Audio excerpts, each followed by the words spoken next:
Hi guys! Welcome again to my vlog. I'm Cha, and for today's video ay iba-vlog ko nga itong sasakyan ng aking kapatid, ang kanyang Toyota Corolla Small Body 1991.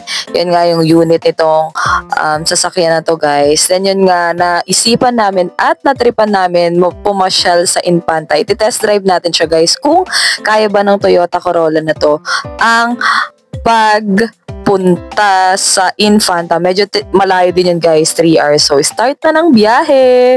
So, ito guys, no, habang nagbabiyahe kami, kwentuhan, and kung ano na mga pinagkukwentuhan. Then, yun nga, ano na to, 6 a.m. na to ng umaga guys, ha. Dito nga pala kami dumaan guys, sa may pa Santa Maria, Laguna.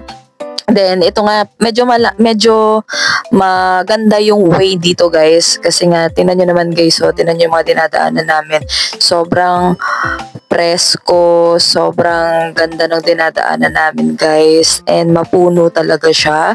And napakagaan talaga ng daloy ng pagbibiyahe. Kasi nga, hindi siya, walang okasyon or wala man lang, tawag dito, walang okasyon. Walang mga eme na tingnan nyo nga guys, so napakaganda. Pinas forward ko na lang din yan guys, kasi nga medyo mahaba yung vlog na yan. Kung tawag dito, kung hindi ko siya ipapass forward. So yan na nga guys, Then kami sana nag-stop over kami para magpa-picture ng aking mga tito at pinsan dyan nga sa Santa Maria. So yan nga, start na naman kami ng biyahe guys. Sobrang ganda guys. Napaka-smooth ng sasakyan na to guys. Napaka-smooth niya. So tingnan nyo naman guys ang ating loob ng sasakyan. So ganyan siya.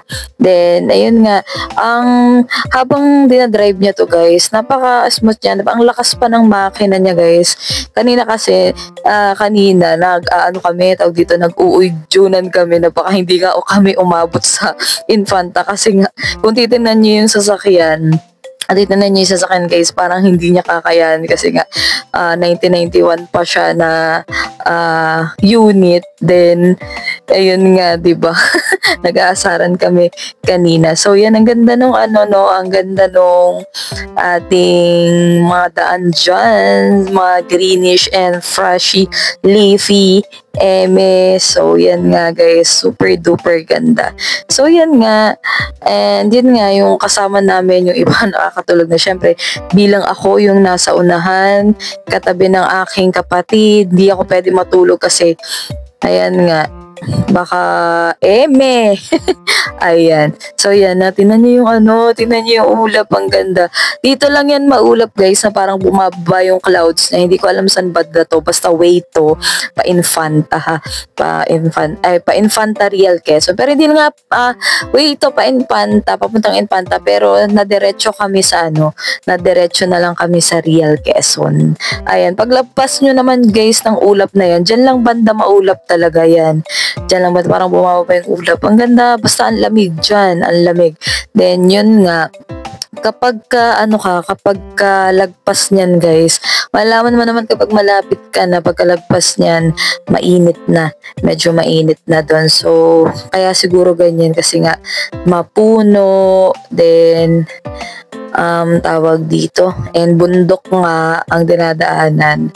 Kaya, ayan, ganyan siguro siya kaulap. So, yan na nga, guys. Pinas forward ko na rin ulit. Tinan nyo naman, paakyat yan, guys, diba? Pero, itong ating Toyota Corolla Small Body na 1991 na unit, sobrang smooth ng galaw niya, guys. Then, yun nga, ang ganda nung niya, malakas pa talaga siya, guys. And, so, yun. Ayan, pass forward ulit. Sobrang ganda ng dyan. Sobrang ganda yan. Medyo malapit na kami kasi may mga bahay-bahay na. Kita nyo naman, may mga bahay-bahay na guys. So, yan. Malapit na kami yan guys. Then, ayan nga. Ayan, road trip pa. So, yan. Nandito kami. Medyo malapit na kami dyan guys. Ayan. Medyo malapit na dyan kami. Then, pupuntahan nga namin guys, yung isa sa mga kakilala ng tito namin na pinuntahan na rin nila dati, na medyo maganda yung view dito sa sa Real Quezon na lang pala kami dumiretso guys. Real Quezon na lang kami dumiretso kasi medyo malapit kaysa mag-Infanta pa. So yan nga, dito kami, medyo malapit na yan guys, nakikita na namin yung dagat siya. Nakaka-fresh talaga guys. So yan, and then, ayan, medyo malapit na yan guys. Ten, teren, teren, ten, teren, teren. So, yung kapatid ko sa likod, tulog pa rin yun. As usual. So, ayan, nandito na kami guys. Kanina, di ba sabi ko 3 hours. Hindi naging 3 hours guys. Kasi 6:30 kami umalis doon. Then, dumating kami dito guys is nasa 8:20 a.m. So, yun yung oras niya. Mabilis talaga itong sasakyan na to. Then, masasabi ko talaga na malakas talaga siya. Ang ating Toyota Corolla Small Body Unit 1991. So, yan, pasok na tayo guys. Nakikita ang ating view sa Real Quezon. Maganda ngayon na piling resort ni Tito. Kaya yan. Ayan ang ating view dyan. Ang ganda. Hindi siya mag-aanong mabato. Then yung sand niya talaga is medyo malambot sa paa. Hindi siya masakit sa paa. So yan. Ayan ang ating view. Nakaka-refresh. And napakaganda guys. Ito na yung sign para magdagat ka. Go na. So yan. Ayan ang ating view. Super duper ganda. Then dito nga nagtatapos ang ating vlog. And thank you for watching. And yan. Bye-bye guys. Thank you. Subscribe.